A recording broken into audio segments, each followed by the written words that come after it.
What's up, everybody, and welcome back to Fireside Giants. I'm your host, Anthony Rivardo, not joined by my co-host, Alex Wilson, today. Maybe not yet. Maybe he'll pop in later on in the live stream. Stay tuned for that. But today, we are creeping closer and closer, day by day, to the 2025 NFL Draft. And it's shaping up to be a wild one. I'm getting really excited for the draft this year because I don't know what's going to happen, right? We've got the New York Giants picking at number 3 overall, and we've got a pretty good idea of what direction they're going to go in, although it still remains to be seen.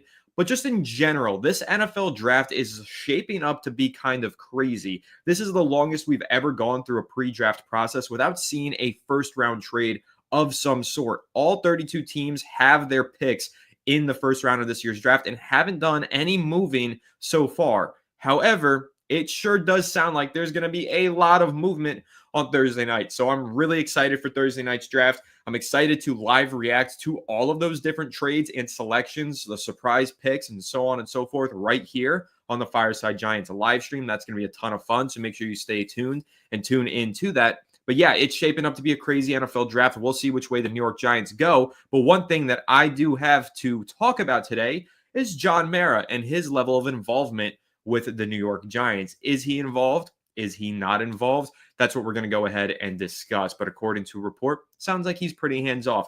So before we dive into the big topic of discussion, let's go through the live chat real quick and say what's up to all of you joining me on this beautiful Tuesday afternoon.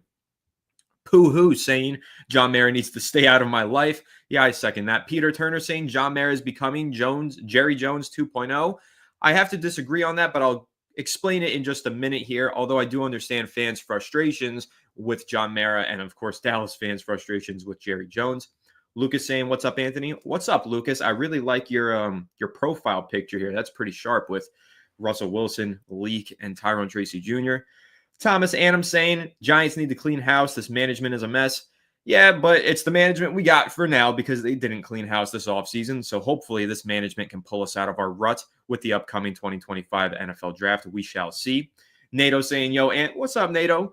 Lewis saying, Antoine in the building. That's right. Antoine is here. And Jay saying, what's up, Anthony? Giants taking Milroe. Remember this? I'll remember that you said it, Jay, and we shall see very soon enough. Ian Coleman saying, get me Travis and trade up for Shador. Would be a dream come true.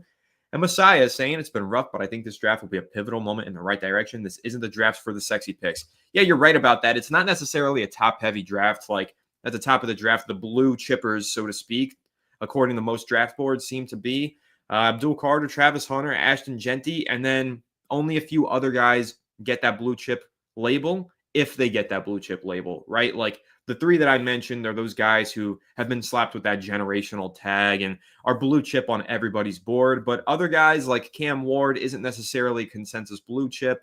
I think Mason Graham is close to blue chip, but maybe not consensus that way. And some other prospects as well.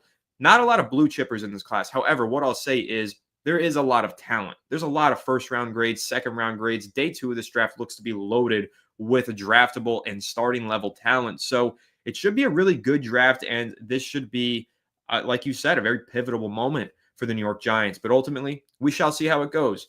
We've had knocked it out of the park drafts before, 2022, with Evan Neal and Thibodeau being a great example. Didn't go as planned. So ultimately, it's a wait-and-see game, but I am really excited for this weekend's draft. It's going to be a great time. So let's go ahead, waste no more time, and jump right into the main topic of conversation for today's live stream. Now that we've got a good 100 of you in here on YouTube and Twitter combined, 83 on YouTube, shout out to everybody. Make sure you are smashing the like button.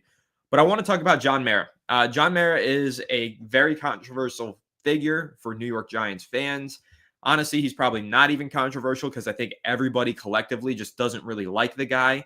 And you know what? If you are critical of John Mara, I have no reason to push back against you. This team has been an utter mess for the better part of the last decade, and ownership has to be to blame. They've tried everything, different coaches, different GMs. They've churned through coaches. They've fired coaches prematurely. They've fired GMs too late. They've made a lot of mistakes along the way that ultimately do fall on the shoulders of blame of John Mara and his ownership group. The Mara family and, of course, the Tisch family as well have a level of involvement. But every year we hear, oh, Mara's a meddling owner, Mara's too involved, Mara's doing this, Mara's doing that. And every year I criticize John Mara, but I always push back against those narratives. He is not overly involved. He never has been. He actually, I have made this argument before, probably should get a little bit more involved sometimes, because sometimes I think he lets this collaborative process in the front office become a little bit hectic and gives the GM maybe a little bit too much power to do some things that maybe the GM should not do. And ultimately, I think that's been a large part of the problem that the Giants have faced over the last several years with firing coaches, Mara taking too much information from a GM in order to fire coaches, things like that, with, if you want to talk about Gettleman and Joe Judge and Pat Shurmur. So, but I'll digress off of that a little bit. And what I'll really dive into is John Mara's involvement in this year's draft process. I will compare and contrast that to last year's process, though, since we did watch that unfold on a limited series television show, right? We all saw the Hard Knocks season where the New York Giants did they were featured in the offseason edition of Hard Knocks. And John Mara really was only appearing sparingly in that show. And that's because he really only does provide his input sparingly. He gives the green light, but essentially at the end of the day, it's Joe Schoen and the front office and the coaching staff collaborate. They make a decision. They present it to John Mara, and he says, yep, go ahead and do it.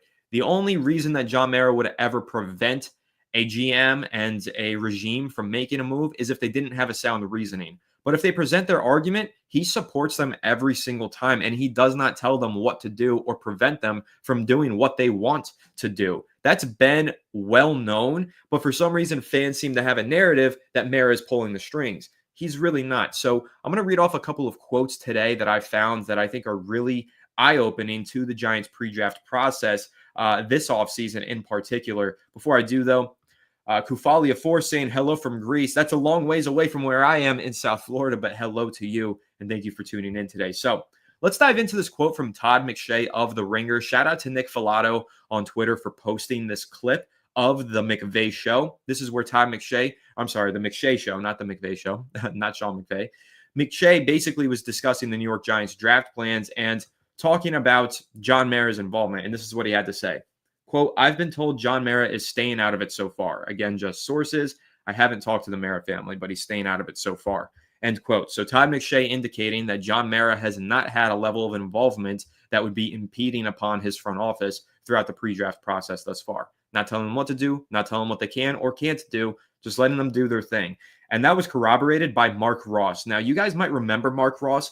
He used to serve in the New York Giants front office. He was there for 11 total years, did win 2 Super Bowls with the New York Giants. Of course, that being 42 and 46, was a member of the front office. First 5 years of his tenure with the Giants, he was the vice president of player evaluation. And for the subsequent 6 years, he was the director of college scouting. And like I said, was there for 2 Super Bowls with the team. So Mark Ross is now an NFL Network analyst. And this week, while on NFL Network, NFL Network's lead insider, Tom Pelissero, asked Mark Ross about John Mara's level of involvement, asking for insider info, basically insight into the organization, a firsthand account. And this is what Mark Ross had to say, quote, John Mara was always heavily involved, but never told people what to do there. We made a collaboration decision. Jerry Reese, the GM, Tom Coughlin, the head coach. Excellent job collaborating, but Jerry always had the final say. Jerry Reese, the GM, always had the final say. Hey, John, you good with this? Is what they would ask him. And he always was. He never said, no, I'm not, which is always a good thing. He never wasn't good with the decision that the GM wanted to make, and he never stood in the way and prevented them from making it, is what Mark Ross is saying in that entire quote. So I do think that it is important to note that that is a firsthand account. That's not like Todd McShay there saying this is what he's heard from sources. This is a guy who was in the front office handing us a firsthand account of his tenure with the New York Giants and how John Mara operated. So I'm going to take away from everything that we've heard, Mara is not overly involved with the pre-draft process. If the Giants want to take Shedeur Sanders at number 3 overall, it's not because Mara wants them to. It's probably because Joe Schoen wants to. Whatever decision they make at number 3, it's not going to be a Mara decision. It will and always has been a general manager decision. So hopefully this reporting that I'm presenting to you guys does put your mind at ease, does make you feel, hey, thank God we don't have an owner who's going to get in the way of a potentially great football move. However, like I've said, you do run this risk. What if Mara isn't sold on the quarterback and the Giants draft a quarterback anyway? Well, the pressure is on. The hot seat warms up just a little bit more. If it could get any hotter, it will get hotter if the Giants make a decision at number 3 overall. Let's say Mara is like, I want to take Abdul Carter. He's an excellent talent. Don't pass up on him. And then Joe Schoen goes ahead and says, well, we need a quarterback. We're taking Shedeur Sanders. You got to know that the pressure is on. So that's the risk you run with a GM who does not get involved, does share his opinions, is involved in that capacity, but does not dictate any moves. That's the risk that Joe Schoen runs, making his own decisions. Obviously, he gets everything greenlit, but he has to understand that if he goes against Mara, that could potentially be consequential down the line because Mara might hold it against him. That is obviously my speculation here. But at the end of the day, it's up to the GM. That's how the New York Giants operate. If the GM makes the right moves, the GM will keep his job and the GM will get paid handsomely. However, if the GM messes up, the GM will get fired, as we've seen before with John Mara. And we know that he is impatient, though trying to be better. We shall see whether or not that was the right decision to be patient this time around. So that's the big tidbit of information that I found on John Mara. Pretty good conversation there. And if you guys have questions on that or just thoughts on it, on John Mara in general, obviously leave them in the live chat. I'll go through some of the thoughts down below. Sinister Soup saying, hey, Anthony, any chance of doing a poll at some point before draft night? I'm curious to see what percentage of people on here want to choose who. You know what? That's a great idea. Why don't I just go ahead and throw that up on the community page right now? I will go ahead and make a post. There we go. Create post. I'm going to go ahead and write that in and have it posted later on today. So that's a great idea. Thank you for that, Sinister Soup. I'm also really curious to see what Giants fans are feeling, especially Fireside Giants community members. Who do you want the Giants to draft? Make sure you check out the community page later on today and find the poll. OTKP with a thought here on John Mara saying his nephew Tim McDonald and his brother Chris are very much involved in the process, I'm sure. And you're absolutely right about that. And I have been very critical of that before. I think that the Giants do run too much as a family business. I think that it's one thing to own the business if you're John Mara. It's another thing to have a lot of your family members working inside of that business, because I do think that creates inherent biases for the organization, right? There's going to be a leaning one way or another, a favoring towards one person over the other and their opinions over another's because you're related to them. That's inevitable. And that has been a challenge for the Giants in the past, and it probably will continue to be. But the Giants, truthfully, always have been ran as a family business, dating back to the 20s, when they were founded all the way 100 years ago. So it's a thing that you live and you kind of die by, and it's a double-edged sword. It can yield great success. The Rooneys do run their clubs the same way. This is a great comment here from Michael Rodriguez, but the Steelers haven't had the same kind of problems that the Giants have had, right? They're a family business. They run their club the same way. The general manager does make the decisions at the end of the day, but they are involved and they do give their thoughts along the process.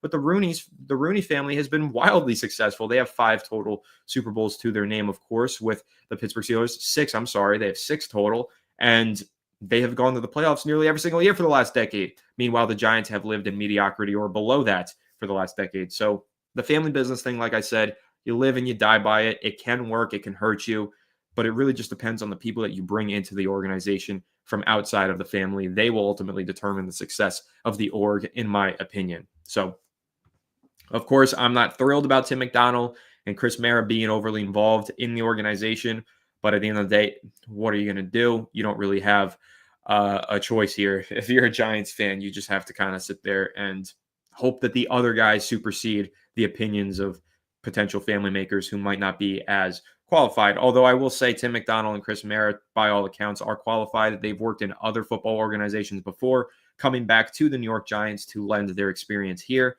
Now, whether or not you think they're good at their jobs or not, you probably don't think they are because the team has sucked for 10 years. Understandable. But figured I'd throw that information out there as well. Candyman saying, hello from Costa Rica, loving retirement and Fireside Giants. Candyman, we are loving you and your retirement over in Costa Rica. Have so much fun. Enjoy retirement and congratulations. You're in here all the time commenting on these Fireside Giants live streams, videos. Your support is absolutely appreciated. Thank you so much for tuning in on this, once again, beautiful Tuesday afternoon. And Jeffrey's saying, congrats on retirement, Candy. Absolutely, Candyman. Everybody, drop a W in the chat for Candyman on his retirement. Ken Peters with a comment here saying, how many draft picks would you trade to give up LT in 1981? Stay at 3 and take Abdul Carter, please. I think that is a pretty interesting thought exercise. Now, I don't think that you can necessarily compare Abdul Carter and Lawrence Taylor. I don't think that they're coming out of college at nearly the same talent level. I think when LT was coming out, he was an otherworldly talent. I think Abdul Carter is a great player, not what LT was, and I don't expect him to be LT at the next level, but he is an elite pass rusher, so I do understand this comparison. But what I'll say here, and this is what I think is kind of interesting. So in terms of trading picks for LT, you would give up nothing, the Giants wouldn't give up LT back then. The same way that the Dallas Cowboys probably wouldn't give up Micah Parsons right now. Let's use this comparison. However, this is the big question that Chris the Entertainer asked me on Giants Collective last week. If you had to make a trade for CJ Strad, what would you be willing to give up versus what you're willing to give up for Micah Parsons? Who's worth more? But who's the better player? Micah Parsons is the better player than CJ Strad. CJ Strad is worth significantly more in terms of trade capital because he plays quarterback. And so if the New York Giants are going to think of it through that perspective, and they're going to say, what's the more valuable position to target here? They probably will take the quarterback because the quarterback inherently holds more value. Now, that doesn't necessarily mean that they're sold on any of these quarterbacks and they are going to take one at 3 or they're going to trade down and target one. It doesn't mean that, but I just think that if you're looking at it from a value perspective, the quarterback always triumphs over any other position, whether it's edge / pass rusher, corner, wide receiver, it doesn't matter. Offensive line, left tackle, doesn't matter. The quarterback is always going to be more valuable. You've got guys like Trevor Lawrence, who's honestly a middle of the road quarterback at this point in his career, one of the highest paid players of the last 10 years. Right? It's just the quarterback position. And if you wanted to trade for Trevor Lawrence, you're giving up at least a first-round pick for him. So it's just the nature of the quarterback position. As unfortunate as it may be, it's just really hard to find quarterbacks in the NFL draft and in this NFL. So that being said, I do think the Giants should stick and take Carter at 3 because there is not a blue-chip quarterback prospect that's worth taking there, like Rescue Ops is saying, and that's a great counterpoint. None of these quarterbacks have that blue chip prospect. You're absolutely right, and that's why I don't think the Giants are going to take a quarterback at number 3. However, we don't think there's a blue chip quarterback in this class. If the lone wolf here is Joe Shane, who feels like Shedeur Sanders is a blue chipper, what's he going to do? He's going to go ahead and take his blue chip quarterback, even if we don't think it's a blue chip quarterback. Well, Shedeur Sanders, if in the eyes of Joe Shane and company is a blue chipper, that's going to be their pick because of that value that I just mentioned. So very interesting to note. Peterstown with some comments on the John Mara topic saying Tim McDonald will be the next Giants GM, nepotism in action. Mara has already put it out there that Tim is an intricate part of the front office. Yes, he is an integral part of this front office and their process through this roster construction. But I don't think he would become the next GM. Man, I really hope that he wouldn't become the next GM. But John Mara has to know the level of outrage that he would face and backlash that he would face if the New York Giants actually promoted a family member into the general manager role. It would be an absolute embarrassment, and it would spark a fire within this fan base to absolutely attack Mara and company. And I don't think it would ever happen because I don't think Mara would ever want to be put in a position where he might have to fire his brother-in-law and Tim McDonald. So I don't think he'll be the next GM. I think, of course, they're going to go outside of the tree here. And I really think that if the Giants do have to blow it up again next offseason, I think there's actually a better chance of McDonald being released from the organization than promoted within it. Because I think that John Mara is starting to hear the cries of nepotism, as you're calling out here. And I think he's starting to hear the cries of wanting to go in a new direction. So he said he'd be patient, give it one more year with Joe Shane and company. But if Joe Shane and company don't get it going this year, I think that a house cleaning is absolutely going to be in order. Lonnie Meeks with a mock draft here, basically saying Abdul Carter at 3, then let's target the offensive line, then Jalen Milroe, then a running back. That's going to depend on whether or not Jalen Milroe does fall off to the 3rd round. It's really tough to tell. He might be an option at pick number 34. He might only be an option on night 1 of the draft. What we're hearing right now, and I was watching a good amount of NFL Network this morning, and obviously I keep up with all of the news at all times. What we're hearing right now is that the chatter in the league is there will be a lot of trades on night 1 of the draft.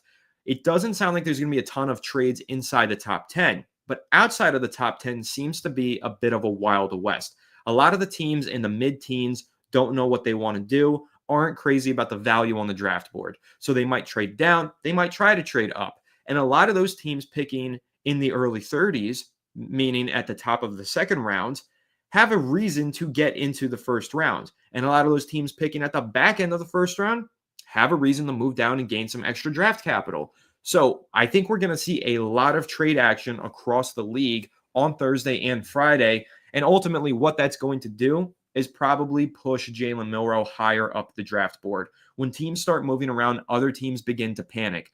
And when teams start moving around, a lot of the times it's related to the quarterback position. So a lot of these teams are going to be making moves and trades left and right, and they're going to be doing so in order to acquire a quarterback, whether that's Dart, Milroe, Shuck, McCord, whoever it might be.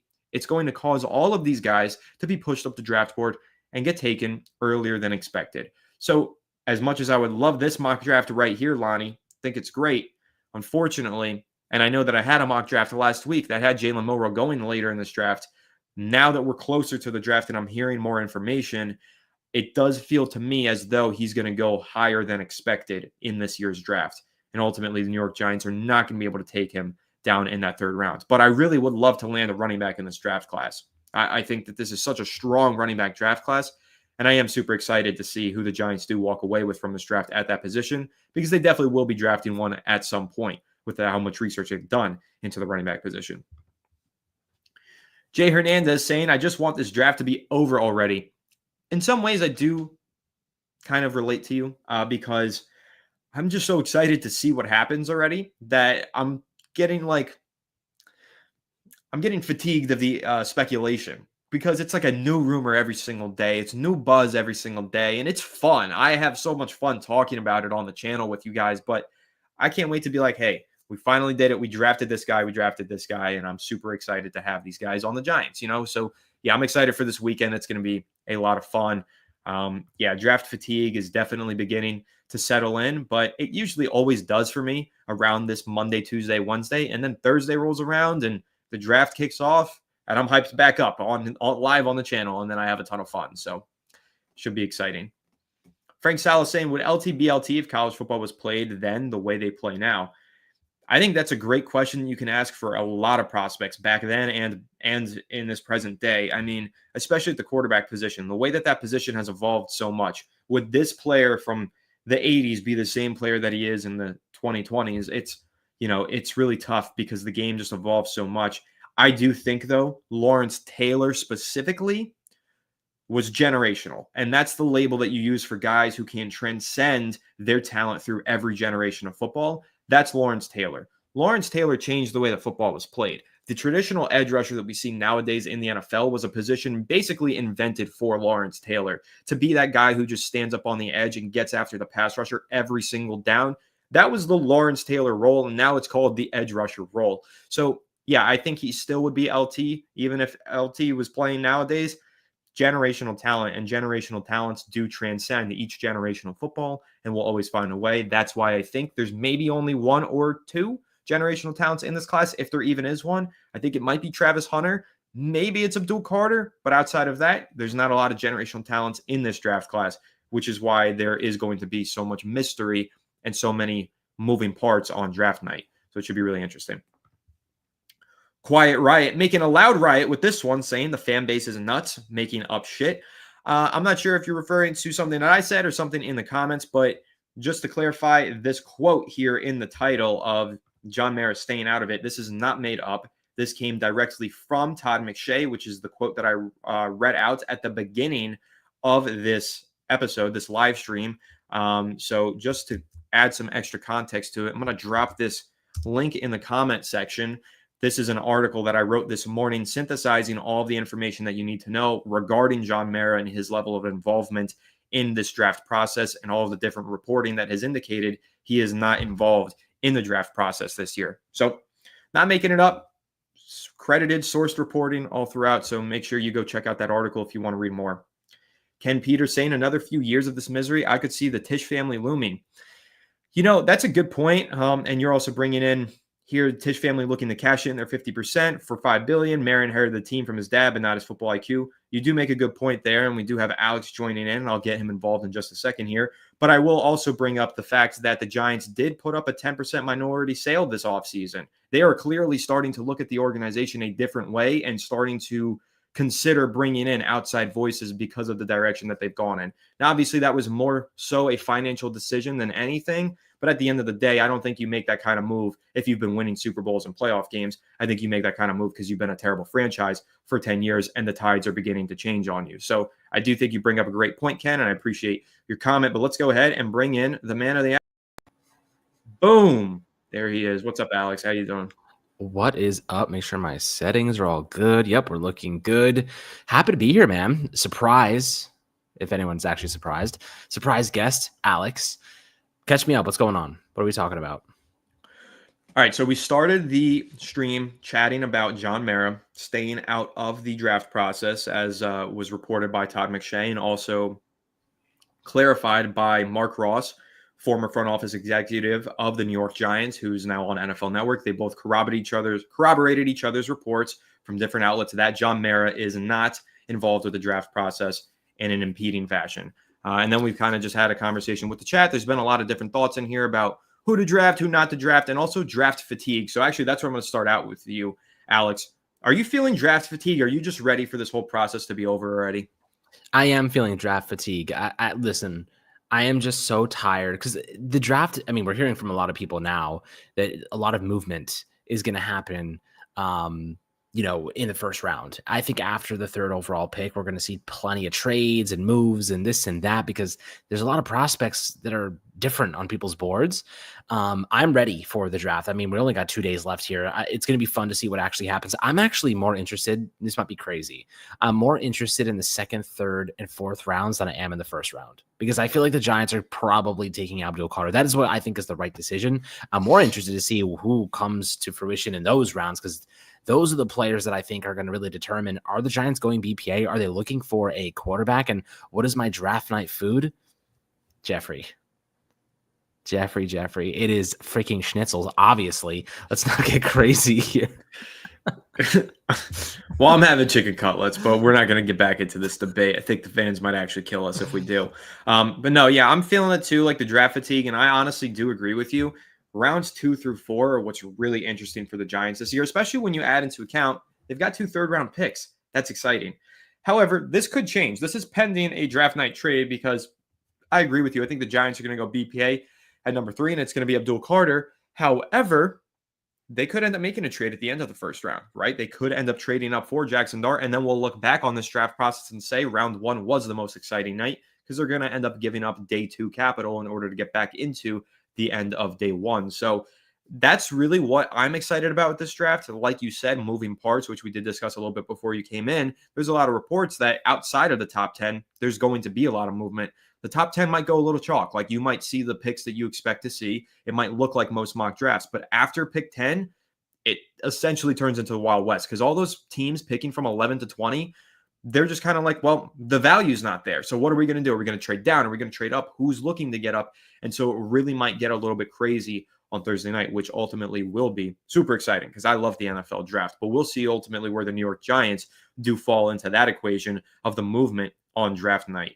Jeffrey, of course, pointing out schnitzel versus cutlets. Cutlets all the way. But how about this comment? I think the Giants are trading down for real. Do you think that the Giants are actually entertaining a trade down? So to add in a report and corroborate this, Peter Schrager of ESPN on Get Up Today mentions that both of the Browns and the Giants have been receiving a lot of phone calls for the number 2 and number 3 picks in the draft this year, respectively. And he added, neither one of them are slamming the phone down. They are both listening to and fielding these offers. Alex, do you think this is a serious fielding of offers from the New York Giants, or do you think they're doing their due diligence? Do you think there's a real chance that they could wind up trading down on Thursday night? If the Giants get an offer they can't refuse, I'm sure they'll consider it. But listen, the way I see it now is this. If there are that many teams that want to trade up to where the Giants are selecting, that means there's probably a pretty damn good player they want. You know what I mean? It's probably for Carter or it's Travis Hunter, one of those two guys. And if you're the Giants and you're sitting there taking calls on a player that is going to be on the board for you most likely that a bunch of teams really, really want, maybe that's an indication that you shouldn't trade. Because listen, it's almost like if you have a gold nugget, right? You're staring at a gold nugget. You can take the gold nugget or you can let it go. And in return, you get a mystery box. You get a whole bunch of mystery boxes. You know what I mean? Like you could end up with something or you could end up with nothing. You know, I would rather take the thing that is for sure. I'm not a gambler like this anymore. I used to be as a Giants fan. I used to be a gambler. You know, I used to want to trade and get more picks and get more draft capital.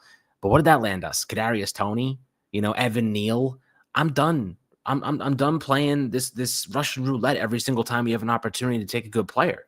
I just want to take the gold nugget. I just want to take the guy that is going to be and have the highest probability of success. I know you're laughing. I thought that was a decent analogy, but it's like so funny. You always find a way to come up with a ridiculous analogy. That's why I'm laughing. Like gold nugget. Like you just, I knew it was coming. Every time crazy was coming. But I do agree with the premise here. It's like the Family Guy meme, right? We always talk about that. You know how you could have a boat or the mystery box could be a boat, right? Why not just take the goddamn boat? And that's where the Giants are right now. You could take a general play, potentially blue chip or generational player at number 3, or you could trade down and maybe get a blue chip generational player. Why not just take it when you have the opportunity to? I think if the Giants were picking 4, I would be pounding the table to trade down because I think 4 is an ugly place to be. And I do not envy New England Patriots fans or front office decision makers. But picking number 3 overall, that's the cutoff, right? In those top 3 picks, stick and pick. You're either getting a franchise quarterback in Cam Ward or you're getting a blue chip prospect in Travis Hunter or Abdul Carter. Picking at 4, now you're picking up the scraps. But the Giants aren't picking 4. They're picking 3, and they have the luxury of picking 3. They should take the blue chip prospect, in my opinion. I agree. I mean, listen, this is a situation where sometimes you just don't want to get too cute. You know what I mean? Like, you just don't get too cute. Just make the easy choice and make the choice that's going to make you better. You don't have to gamble like this. You don't have to go to the casino, get absolutely hammered, and then make an absolutely ridiculous bet that you know is probably it's a great time. It's super fun. Don't get me wrong. Well, no, that's what I'm saying. Like sometimes it's a fun time. Sometimes they're giving you free drinks. And you're like, oh, you know what? I'm definitely putting $100 down. But sometimes you just don't get the free drink. Just don't take the free, or just sip on it slowly. And then you don't make a dumb decision like dropping $100 on a bet. You're definitely going to lose because you're too faded to actually see the cards. Like, just take the easy decision. Do not trade down. Take Abdul Carter, take Travis Hunter. You know, and for those saying like, okay, like I'll respond to this one. If our offense scores like 17.5 points a game, right? Guys, I don't know how many times I have to say this. Russell Wilson, we have not seen a quarterback with even Russell Wilson's potential and production in like 10 years. Okay. It's been a really long time. Russell Wilson is going to be at the very least an average quarterback with an elite deep ball.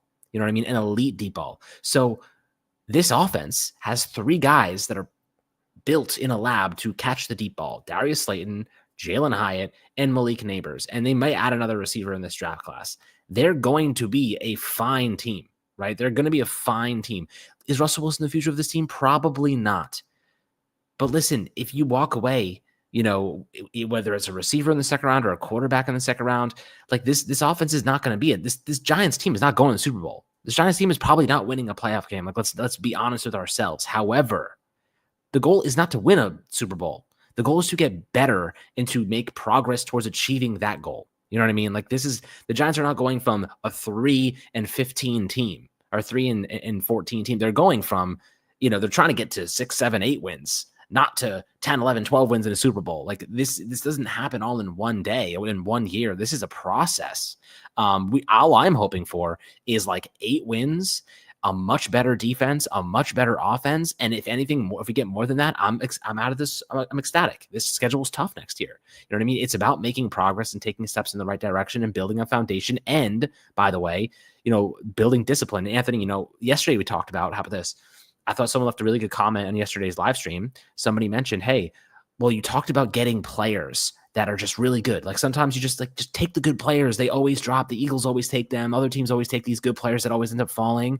The reason that they end up panning out for those teams, Anthony, is because they have the culture that helps kind of bring them to earth, like ground them, right? They have situations that allow you to take Jalen Carters and all these different types of players that are dropping for whatever reason, and they're able to figure their stuff out because of the situation that they're in. The Giants do not have that yet. The Giants, by all intents and purposes, by all logic, are still a team that needs to prove they have any sort of discipline, have any sort of leadership. So Russell Wilson gives them a veteran with experience. And by the way, the Giants' offensive players can look at him and say, hey, this guy at least we can buy into. I don't even think the Giants offensive players bought into Daniel Jones, bought into Drew Lock. It was just the same old story over and over again. You just have to take a step forward. You have to be competitive, and then you build from there. You can't go from worst to first overnight. It doesn't happen. You have to get really good football players. And draft capital, sure, yeah, it's great. But you really can't you can't pass on a guy that has a blue chip prospect labeled. You can't pass on a player like that for a bunch of shots in the dark. I'm so happy that I got you on board with this, because this is what I was saying all offseason, right? You can't go from worst to first. You got to become good. Then you plug the quarterback in and become great. So obviously we had a lot of conversations throughout the early portion of the offseason about that, whether or not we agreed with that mindset. And I think now, honestly, this is what's so fun about the show. We've reached a consensus. That is the way that the New York Giants should be building. Especially with this quarterback class, especially with this, because if you don't have a chance to draft, like I thought Jaden Daniels was like, you go from first to worst to that player. And that's exactly what happened with the Commanders. Like, but the context is right now, the Giants don't have that player on the board. Right? Like there is not a player on the board like a Jaden Daniels that is going to flip the entire script for you in year one. So now we have to try to get better before we get great. We have to get good before we get great.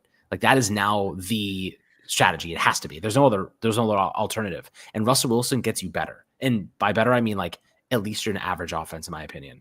Yeah, and JW saying here, taking BPA is how great teams are built. Absolutely true. I mean, Eagles, Chiefs, Lions, there's so many teams that you can use as an example.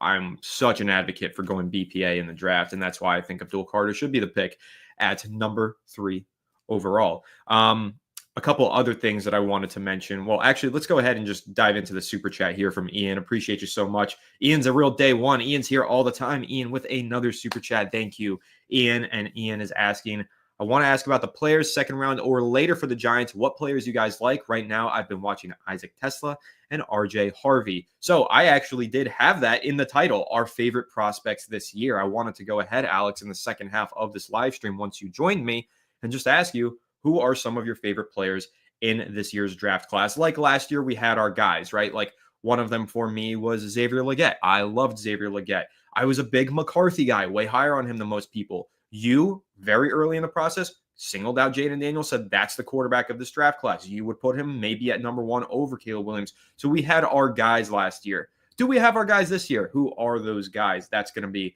the question. And I also have a pretty fun segment to dive into over the last 10 minutes of this live stream, Alex, which I am excited for. And I didn't even tell you about this. So it's a little bit of a surprise, and I'm doing some conniving over here in the background, but it's going to be a good time, and the fans are really going to enjoy it. So stay tuned for that. But Alex, give me one of your guys right now, straight off the top of your head.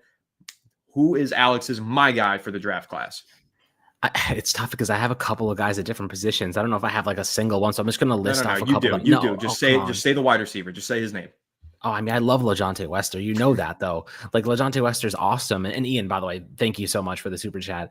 LeJohntay Wester is a super fun player that's, like, shifty and fast, good hands, big, like, clutch factor. Like, he can be had in, like, the 5th round.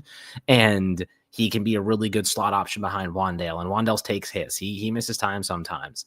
And I think that even if they don't want to extend Wan'Dale, they could have a backup that could take over that job long-term at a very, very cheap cost. Other guys that I like, I'm just going to throw out some names out there. Obviously, we're going to go guy for guy. You're going to go guy, and I'm going to go guy. This is going to be a more organized way of doing this. Lots of guy. 1-1. Mine is Trevor Etienne. You went with a guy that everybody knows is your guy for the first one, which is LeJohntay Wester. So I'm going to bring up Trevor Etienne once again. I really like him, and I think he's super undervalued in this draft class. No, he didn't have a ton of production in his final season at Georgia. Yes, he was a transfer from Florida because he didn't play well at Florida. However, there are a finite amount of rare athletes in the NFL draft, and there are a surplus of good players in the NFL who are rare athletes. Trevor Etienne is a very rare athlete in terms of his speed, his explosiveness, his agility. He has all of those. He showed it at the combine, and it is on his film. The other things that maybe hold him back, if you're talking about whether it's ball security, whether it's size, because he's a little bit undersized, that's fine. I'm not asking him to be a lead back for you. He's a day 3 pick for a reason. But if you look at all of the top wide receivers and running backs in the NFL, they're all elite athletes. So taking a guy who's a mediocre athlete, it's not really my style. So I like the elite athletes, and I think that there is an undervaluation on Trevor Etienne later in this draft. So he is one of my guys in this draft class. Alex, who's your next my guy? So I'll go with a running back too. And I really like Cam Scatabo. And I know people always give me crap for that, but I think there's something about, having heart, you know what I mean? And having what? This is like the perfect duel because you're saying you want the under athletic guy, and I'm saying I don't like the under athletic guy. This is like so funny how we just have the thing is like divergent so okay, it absolutely is, and we often have this situation. But the reason I like Cam Scatabo is he overachieves like every time. Like people always say like, oh yeah, he's not good enough or he's not gonna do this, but he overachieves. He played very injured in those final few games last season, and he balled out anyway. This is a guy that has elite contact balance. He's shiftier than people give him credit for, and he's a solid receiver. And I think like he's going to be a highlight reel in the NFL. Like whoever gets him, and he's going to put up some nice yards. He's going to do some good stuff for you. He just has this, I don't know. I just really like his style of play. And that's not to say Etienne, I do like him too. And I do like Judkins, and I do like Ollie Gordon. There's some guys I do really like in this draft class that are not Cam Scatabo, but I don't know, like the way he plays, it just gave me some of that like smash mouth running back action that I've been kind of craving since the Brandon Jacobs and Ahmad Bradshaw days. Like he kind of gives me some Ahmad Bradshaw vibes in the way that he kind of moves, and it's a lot of good contact balance. He overperforms, decent receiver, and just kind of comes up in big moments, and he can run an offense. And like I really think that, in like you said, Jeff, like he almost single-handedly won them a playoff game. I really think the mentality of Cam Scatabo is unmatched. Like this guy is tough as nails. Like he's going to play hurt. He's going to play through everything. And he is just a winner. Like the guy is just a winner. So, I really do think I would buy into that if I were the Giants, if he was there, and you can probably get him in the 4th round, maybe that like last 3rd round pick. I would consider that. He's a beast. Not to say there's other guys I wouldn't be unhappy about, because I certainly would be, but Cam may be one of those guys that overachieves in the NFL, and I think he probably will, to be honest. Yeah, so it's really just a preference thing. Like I prefer athletes at the running back position. You prefer guys with heart and determination. And both of those ways of thinking about the running back position are both fine. But I just think it's always funny. Like we always see things similarly, but a little bit differently. And it creates some great conversations where, you'll say things about a prospect and then I'll open my mind to it. And then I'll do the same for you. So that's what I think makes this show so much fun. And moving on to my guy, I'm going to tie it into the super chat here from Neo Unrealist. Thank you so much, Neo Unrealist, for the super chat, saying if the Giants are sitting at 34 in round 2, Tyleik Williams or Darius Alexander at defensive tackle. Tyleik Williams is one of my biggest my guys in this draft class, if not my biggest my guy. I don't understand, Alex, how this kid is not considered a first round pick. I think that Tyleik Williams is rare talent.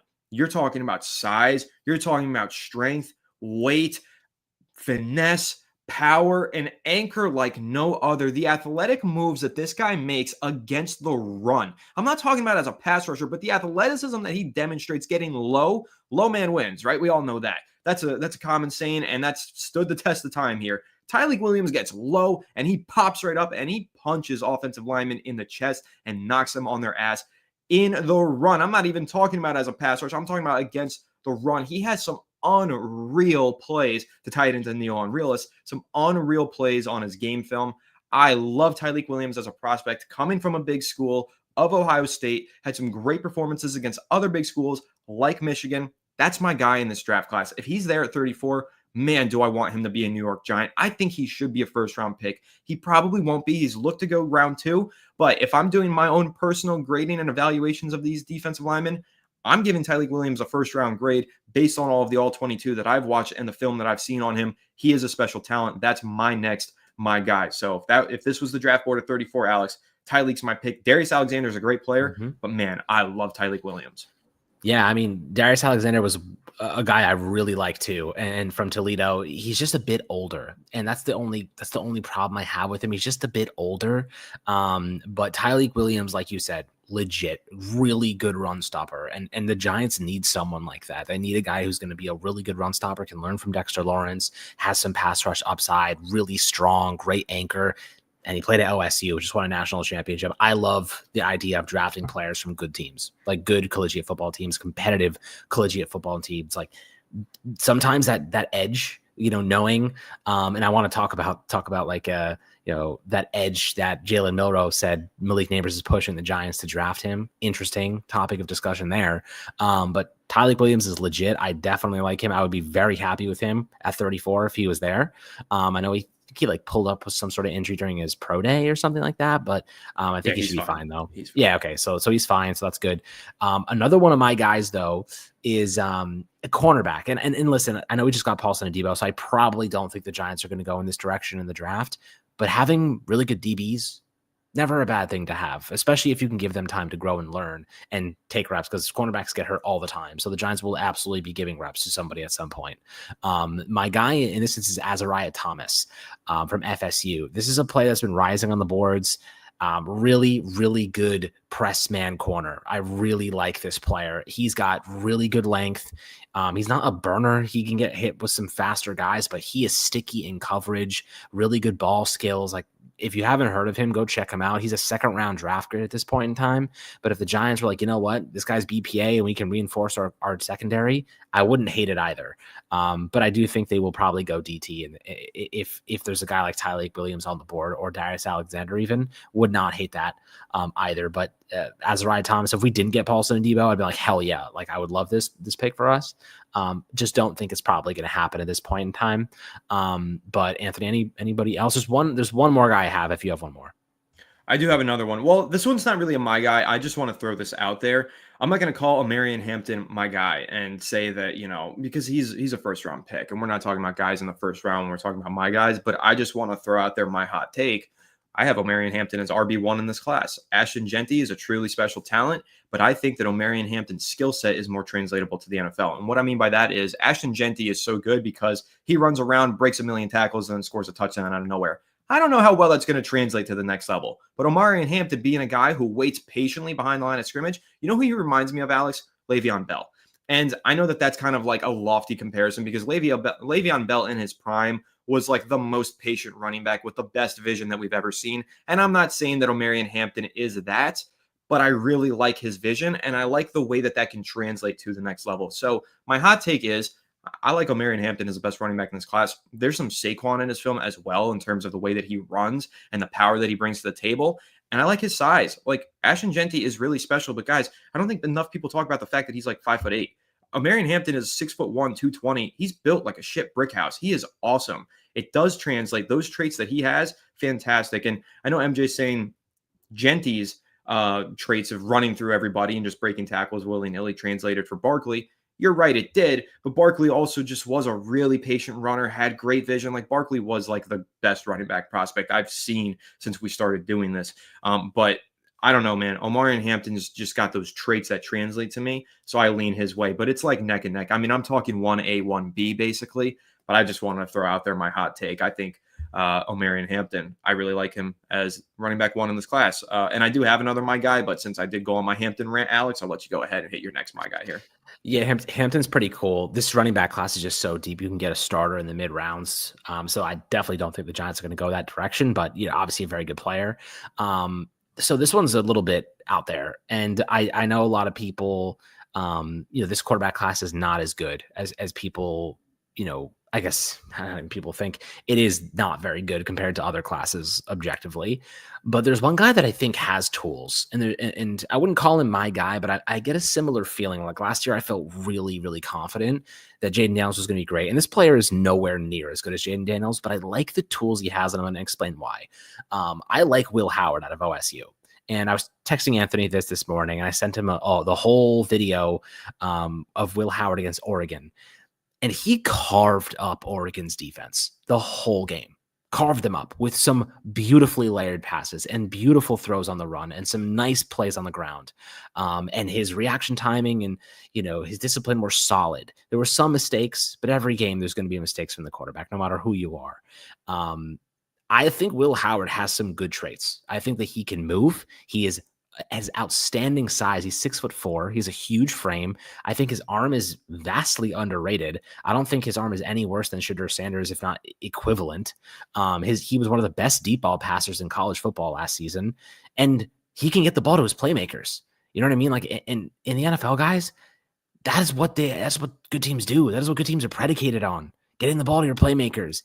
And if that's a con for Will Howard, it's the biggest bullshit con I've ever heard. Because you have Malik Neighbors, right? Jeremiah Smith, he's awesome. Egbuka, amazing. Love Egbuka. But if the Giants have Malik Neighbors and you got Slayton, you got Wandale, you got Theo Johnson, like get the ball to your playmakers. Why would anyone be upset about that? Why would anyone be upset about your quarterback getting the ball to your best players? I do not know. He has too many good weapons. God forbid a player maximizes his really good weapons. Is that what Sam Darnold did that, right? Sam Darnold did that and just got a huge contract out of it. Getting the ball to his best weapons. How about Patrick Mahomes gets the ball to his best weapons? It was Rashee Rice before. It was Travis Kelce before that. It was Tyreek Hill before that, and then it was Xavier Worthy. At the end of the season, get the ball to your best weapons. That's how you win games. I like Will Howard. I think he's a nice developmental quarterback. If the Giants don't go QB in the first or second round, I do think that you could stash Will Howard behind the scenes. And listen, it's a shot in the dark, right? Anything after, honestly, most quarterbacks in this draft class, aside from Cam Ward, are a shot in the dark. You really don't know what you're going to get. So if you're going to take a shot in the dark, you could kind of you could kind of use the logic that taking one in the third round where it doesn't hurt you long term and you could easily flip the script next year if need be is not a bad move. Unless, of course, a lot of people talking about Jackson Dart in the comment section. The Giants reportedly really like Jackson Dart. Brian Dable really likes Jackson Dart. We don't know how true this is. We don't know if Dable actually wants Dart. He hasn't said it publicly. We're just hearing reports from a couple different reporters. Because we're hearing they like Sanders too. Like, who knows what's going on? However, Jackson Dart, I like Will Howard, Jalen Milroe, I like for different reasons. But what are your thoughts on Will Howard, Anthony? Because I think he's got some decent traits. I think he has the traits of a modern NFL quarterback. He just, needs a little bit of refinement in some areas, but I don't see why he couldn't improve in the NFL. Listen, I really like Will Howard, and I think he's got that stuff, like he's a winner. As you said, he knows how to maximize the playmakers around him. I think he's tall, he's strong, he's got a good arm, he's got mobility. Like, he's got the traits of a Brian Dable quarterback, as I've said before. And I think Howard's an interesting prospect. I'll save the rest of my thoughts on Will Howard for the later today, because it's going to be another double upload day here on Fireside Giants. As you all requested a few live streams ago, you wanted to see me do a collective film breakdown on all of the mid-round quarterbacks. That's dropping tonight. I'm going to record that in a couple hours here and get it out to you guys this evening. I'm going to go ahead and watch film, all 22 film, and break it down on Howard, McCord, Shuck, and a couple other guys, probably about a game's worth of film on each of those guys. So it's going to be a big video, and I'm really excited to do it. So I'll save the rest of my thoughts on Will Howard for that. But Alex, yeah, I like Will Howard, and I think you're on to something. In terms of these middle round prospects, I mean, he's a pretty good player, and he's got the traits. And so, again, it kind of just depends, and this almost falls back into the conversation we were just having, Alex, about the running backs. For some running backs, you prefer elite athleticism. Other people prefer, vision and determination, those kind of things. And then when you're looking at quarterbacks, some people prefer tools and traits. Others prefer experience and refinement. So it really depends on what you're looking for in a quarterback. But I actually do think that Will Howard has a decent blend of all of those things. He's a plus athlete at the position, in my opinion. He's got the tools and traits in that regard, and he has a little bit of experience winning a national championship and playing in a high-octane offense. So there's a lot to like with Will Howard. We could totally see him becoming a steal. Alex, a couple of my guys that I just want to list off before we move on to the next segment here, which I'm excited to surprise you with. Kobe Bryant. Kobe Bryant out of Kansas. He's the cornerback who's just really good in zone coverage. The ball skills are amazing. Not an elite athlete, so kind of going against my prior stance of I like to prioritize athleticism. But we're talking about a guy on day 3, like a 4th-round pick probably. Kobe Bryant's a really good player. I don't know if you've watched him. I know that the Giants did meet with him at the Combine and have expressed some interest in him. The guy just gets his hands on the damn football. He had 4 interceptions in 2024. He had 4 interceptions in 2023. He had 3 interceptions in 2022 and plenty of pass breakups along the way. He's very instinctual. He's not necessarily the best man cover corner, but he's a really good zone cover corner. And as a developmental guy in the 4th round, yeah, give me the guy with the great ball skills who can just sit in a zone and make some damn plays. And the other and last my guy that I will share is Trey Harris out of Ole Miss, who obviously I've spoken about a lot on the channel. Malik Neighbors, quarterback in high school, Louisiana native, and just a physical monster. But the stat to win you over, if there's going to be one for Trey Harris, every single year, PFF has their one statistic that they really sell to NFL teams, and it's called yards per route run, Alex. And the leaders in yards per route run last year were guys like Malik Neighbors, Romo Dunze, and Marvin Harrison Jr., and that's why those were the top 3 receivers taken. This year, Trey Harris is number 1 in that category by like a country effing mile. He's got a 5.12 yards per route run this past season, which is easily the highest I've ever seen that number. Yards per route run is essentially how productive are you for each snap that you're on the field? How often are you winning your matchups? This guy is winning the overwhelming majority of his matchups playing in the SEC against a lot of good cornerback talent. Trey Harris is being slept on for the simple reason that he was injured last year and he didn't put enough on his game film because he didn't have enough opportunities. He played in only 8 games. Yes, he's a late bloomer. Yes, that's something that people hold against prospects every single year. Oh, they didn't develop quickly enough. They've probably reached their ceiling by now. Trey Harris has not reached his ceiling. Trey Harris needs to be a complimentary WR2 to a really good player like Malik Neighbors, and he will be an absolute stud in the future. Having that high of a yards per run, that's rare, and that is a translatable stat. Not that many stats and pieces of analytics, Alex, you're going to find that oftentimes directly translate to the NFL. Yards per route run happens to be like the only one for wide receivers that consistently translates at a very high rate. And so I really like Trey Harris, not just for that stat, but also if you're talking about getting open against man coverage with good route running, he does that. If you're talking about making big plays in contested catch situations, there's like nobody better than Trey Harris at that. He's 6'3", built like an brick house. I love this prospect. He is definitely one of my guys on day 2 of the draft. But before we move into that final segment, Alex, and I promise we'll speed through it, but we do have a couple super chats here from Neo Unrealist, so I want to bring these up. There's a cornerback who, if he is still on the board, top of round 3, could be this year's Tariq Woolen. 6'4" with a 9.9 relative athletic score, light on experience though. That cornerback being Darian Porter, likened to Tariq Williams. Neo Unrealist with 2 super chats right there, plus 1 earlier. Really do appreciate all of your support, Neo Unrealist. And yeah, I've heard about Darian Porter. I've read a little bit about him. Haven't gotten around to watching him, but you know what? You convinced me. I'm going to watch him later on today. Very exciting whenever you get an athlete like that. As I was saying earlier, skill position players, the best ones in the league are the athletes. So if you want somebody with elite athleticism and you want to throw that dart at number 65 overall, yeah, you're going to want to take the best athlete on the board, in my opinion. And Darian Porter absolutely will be that best athlete on the board. So, Alex, what are your thoughts, Neo Unrealist, suggesting Darian Porter as a cornerback that the Giants could target in the 3rd round? Yeah, I mean, listen, anytime you can find a player with that type of athleticism and all they need is coaching. I mean, he was a 6th-year senior there, so he played a lot of football in college, obviously missing time to get the extra eligibility. But if you are the Giants, and at the very least, he can offer you special teams value, on day 1 as a 3rd round pick, whatever it might be. With that type of athleticism, he already sounds like an elite gunner on the punt team. So I would definitely, leverage him in that way while he develops as a cornerback behind the scenes. If the Giants were to go after a player like this, and they kind of want the same route with Deontay Banks, like one of the best athletes that the combine has ever seen at cornerback. Obviously, he hasn't reached his potential just yet, but it's never a bad idea to add speed and athleticism. I think it's better. So maybe this is a hot take, Anthony. I think the athleticism argument is better applied to the offense than the defense sometimes, because the defense is so technical. I think if you just have a freak athlete, like Jameson Williams is a good example. You just have a guy that has ridiculous speed. You can get them involved in some way on offense. A guy with a ridiculous burst, ridiculous change of direction, you can just get them involved. You get them the football and they'll do the rest.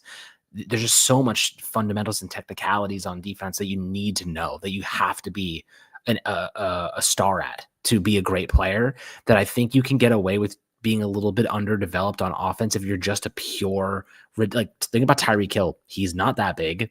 He's not this massive, just kind of like towering receiver. He is just fast as hell.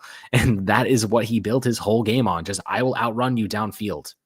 That's all. You know what I mean? You can get away with not being a superstar technician if you have unbelievable speed on offense. But if you're a bad technician on defense and you're a cornerback, but you're an elite athlete, Deontay Banks is the perfect example of what happens when it doesn't come together. You know what I mean? So I think you can get away with it, but always happy to add like really, really good athletes. Better to do it in the mid rounds than take a risk on a big time athlete in the first round who needs a lot of work with their technique and fundamentals. So, in the third, I'm happy to make a move on a guy like Darian Porter and stash him for a rainy day. Absolutely. I mean, listen, more talent, the better in the secondary. The defensive backfield is one of the most injured position groups in the entire NFL and just in the sport of football in general. So before we move into my final quick segment that I have for you, Alex, my surprise that I keep teasing here, I do just want to bring up this comment here from Jacob Beckham, since it is on X, and we don't get a lot of comments on X. We get a lot of viewership on X, and we do appreciate all of you tuning in from X/Twitter, but rare do we get the comments. So I wanted to bring up one that we did get here from Jacob saying, "What are your thoughts on the Giants fielding calls for 3? I heard they're in talks with the Bears at the moment." So as soon as I saw this comment, I texted my Bears guy. Nothing on his radar. The Giants and the Bears, this is my friend, and he actually does have a little bit of insider info with the Bears. He sprinkles little bits of information that he thinks I might find interesting over my way every now and then. He's heard nothing about Giants and Bears, so I'm not going to officially confirm it, but I'll say I don't think that the Giants and Bears are in talks for the number 3 overall pick. However, I did share my thoughts earlier on the Giants potentially trading down. I don't think it's an option. And the last tidbit of information I'll bring to the table on this, Alex, the Giants met with 3 first-round picks in top 30 visits, being Abdul Carter, Travis Hunter, and Shedeur Sanders. They didn't meet with anybody else, so they're not trading down. That's my takeaway. The Giants aren't going to make a first-round pick under Joe Schoen with a player that they haven't had on a top 30 visit. So they're not going to move down to about pick 10 and take a guy like Ted McMillan, or who probably won't even last to 10, but Jihad Campbell, anybody else. They're not going to take these guys over 10 because they don't know them. They haven't met face-to-face with them. They haven't brought them into the building and haven't had a top 30 visit. So ultimately, I don't think the Giants are trading down. It might be an exciting proposition. They could get a haul, but I don't think it's something that's going to happen. Alex, any last thoughts on potentially trading down before I present you my surprise segment? Trading down, I mean, I again still wouldn't do it. You have a gold nugget right in front of you. Why go for the mystery box? We've already done this once before. We passed on Micah Parsons. We end up with Kadarius Toney and Evan Neal.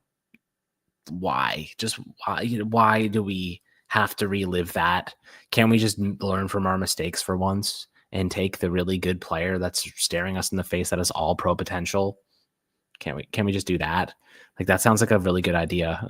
Just take the guy the highest probability of success instead of going, listen, if you trade back with a team that's like a good football team that just had a bad year, they're probably not going to give you a great pick next year anyway. You know what I mean? Unless they're giving you a pick this year. And in that case, if you're trading back in this first round, Anthony, and you're not walking away with a first round pick, we got fleeced. That's just kind of how I feel about it at this point. Like, there's no point in moving back and passing on Abdul Carter or Travis Hunter and not getting a first round pick for the future. So would not do that. We're not winning with whatever, I'm just going to leave it at that, Anthony, before I dive into the comments. Yeah, that's fine. So as we wrap up this live stream, we do have one last fun little segment that I'm going to do before I call it. And Alex, I didn't even tell you I was going to do this, but As you know, I'm a huge fan of the Rich Eisen show. I watch it like religiously. It is probably my number one source of football information and entertainment outside of being a football entertainer on Fireside Giants. I listen to a lot of the Rich Eisen show. And have you ever watched the Rich Eisen show or listened to it? Because it's a radio show as well. You a fan of it? Yeah. I have listened to it, not religiously, but I have listened to it before. Yeah. I see lots of segments. Yeah. Have you ever watched their Overreaction Monday segment? No, but I've seen clips of it. Yeah, that's so much fun. I love when they do that every single week. It's Monday. I'm like, okay, Overreaction Monday. I tune in. So I'm like that kind of a Rich Eisen fan. I mean, I've been watching him forever. He's been doing it for 23 years. I think he said this is his 23rd NFL draft that he's doing. Just incredible talent in the sports media world. But regardless of the fact, Overreaction Monday on a Tuesday, which is what they do when they do it on a Tuesday, we're going to do it. I'm going to have a couple of takes here, and you're going to tell me, is this an overreaction or not? So the first one being, there will be 2 trades for a quarterback in the final 15 picks of the first round of this year's draft. 2 trades for a quarterback in the final 15 picks of Am this I year's first round. overreacting to say that between picks 17 and 32, 2 teams will trade up and take a quarterback? I don't think that's crazy. I think that some team could go get Dart or Milrow, and I honestly think, I mean, the consensus right now on social media is that the Titans, or rather the Saints, don't want Sanders at 9. And if the Saints don't like Sanders at 9, why would the Giants like him at 3? So if he falls past 9, he could plummet to the Steelers at 21. And if there's another team that wants to move up to get him and he's fallen too far, I could see that. And I could also see for Dart too. So definitely, I don't think that's crazy to think right now with the way that things are shaping up. I agree with you. I went with 2 because I feel like 1, yeah, somebody's probably going to trade up for quarterback, but 2, could we see a trade for Dart and for Miller or for Dart and Sanders? I don't know. Again, I think it's going to get really Wild West on Thursday night. It should be a lot of fun. So the other one that I have for you, the Giants will take a quarterback with one of their first 2 picks in this year's draft. Is that an overreaction to all of the news, rumors, and speculation that we've heard? Do you think that's an overreaction, or do you think that there is legitimate buzz to all the rumors that we've heard? I think that they will take a quarterback with one of their first 2 picks, most likely. I wouldn't be surprised if they didn't and then took one in the 3rd round, but I don't think that's an overreaction because just all the news that we've heard over the last couple of couple of months, I definitely think that their interest in a quarterback is legitimate. I do too. I'm not necessarily 100% sold that one of their first 2 picks is going to be a quarterback. Again, I think it depends how the board falls and whether or not they're able to make some of their trades. However, I don't know. I mean, I don't think it's an overreaction either. I think there's some legitimate buzz to it. Before I get on to my next overreaction, Ken Peters asking if I'm Canadian. I pronounce some of my words like a Canuck. No, I'm not Canadian. I'm from Long Island, New York, but moved to South Florida. So I have a couple of words that are sort of Long Island accent in there, but not for the most part. I don't speak with an accent, but I just have a few words. So sometimes I talk a little funny and people do notice it and pick up on it. It's actually funny, Alex. When I went to school, obviously down here in Florida, a lot of people would say, "Are you from New York?" I can hear it. "You're from New York, aren't you?" And then they'd be like, "Oh, I'm from New York too." It's so cool. But then while I'm down here, nobody hears it. It was like only when I meet people who are from up in the Northeast, they hear it. But when I'm down here, nobody can seem to recognize that I am not a native to the Florida region. Anyway, Alex, this is my last overreaction that I have for you. Once again, New York Giants related. The Giants have 4 picks in the top 100, that being number 3, number 34, number 65, number 99. They will only make 2 of those 4 selections, meaning they're going to trade at least one of them. They're going to trade up or trade down, whatever. They're only going to make 2 of those 4 top 100 selections. Is that an overreaction? Oh, I think that's an overreaction. And the reason I think that is because this team has a lot of holes to fill. And the more darts you throw at the board, the higher probability you're going to hit on one of those darts. I think this draft class is so out there and so random and so like hard to project after the first couple of picks. I don't think trading up is the right move. I think you take all your shots. You throw all your darts, and maybe you hit on one of those. Maybe you strike gold. If you have, why trade up for a player who's already like, what's this guy going to be? Just stay put. Take the best player on the board at your selection, and your probability of hitting on one of those guys, if you have multiple players, if you have all 4 players that you were intending to use those picks on, chances are you're going to hit at least some sort of value with one of them. But if you trade multiple picks to move up, you're still taking a gamble on a guy in the mid rounds. So, probability is still low they're going to hit. Unless there's some like guy they think could be a superstar, then sure, like, make that move. Otherwise, take more, throw as many darts as you possibly can, because at this point that the Giants have to fill out a lot of depth pieces, and they could still use some starters too. One of those kind of third round guys could be Jonah Savaiinaea, which is one of my guys too, on the offensive line, who could play guard, tackle. Like, he's got a lot of versatility. Would not hate that selection too out of Arizona. Yeah, that's a great one. I forgot about him. He's definitely one of my guys. We both really like Jonah Savaiinaea. So, yeah, I think the Giants are going to make some trades on Thursday/Friday at some point. I think they'll make at least 3 picks in the top 100, though. But it really depends how competitive the board is and how much they have to give up to trade. If they end up trading into 15 for Shedeur, right, then they're probably only making 2 top 100 picks. So we shall see. Yeah, but I think it was a pretty fun segment. I want to do another one tomorrow, so be prepared for that, Alex. You're going to get hit with another overreaction segment and some more hot take kind of fun stuff as we lead into the final day into the NFL draft on Thursday. So it's going to be a lot of fun. I'm really looking forward to it. I cannot wait. As I mentioned earlier in the live stream, you guys asked for it. I'm delivering. You want the film breakdown on all of these late mid-round quarterbacks, giving my take on it, showing the all 22, all that fun stuff. I will be doing that today, and I will be dropping that later on tonight. If you didn't see, yesterday was also double upload day. We had our live stream, of course, but then later on that evening, I did my final predictive 3-round mock draft for the New York Giants. And in that mock draft, I had the Giants trading up for Jackson Dart. We had a really good conversation about that. So go ahead and check that one out if you haven't already. And like I said, today, stay tuned for that mid-round quarterback film breakdown and discussion episode. And tomorrow, well, we've got to have our mock draft special, Alex. We've got a special episode planned for tomorrow. It's going to be a lot of fun, and the bonus content segment at the end that we've been teasing for a couple of weeks now that I think you guys really are going to enjoy. So it's a really fun next 48 hours here on Fireside Giants with the mock draft special, the film breakdown, and then Thursday night, of course, we have the NFL Draft live stream. So really excited for all of this. Again, appreciate all of your support, everybody, throughout the pre-draft process and throughout the off season. Make sure to leave a like if you enjoyed, subscribe if you're new, ring the bell so you don't miss an episode, and comment your thoughts down below in the comment section. If you listen to Apple or Spotify, make sure to leave us a 5-star review, and go ahead and follow us on all of our social media channels at Fireside Giants. Without further ado, we will catch you all on the next one. Have a good one, and let's go Giants.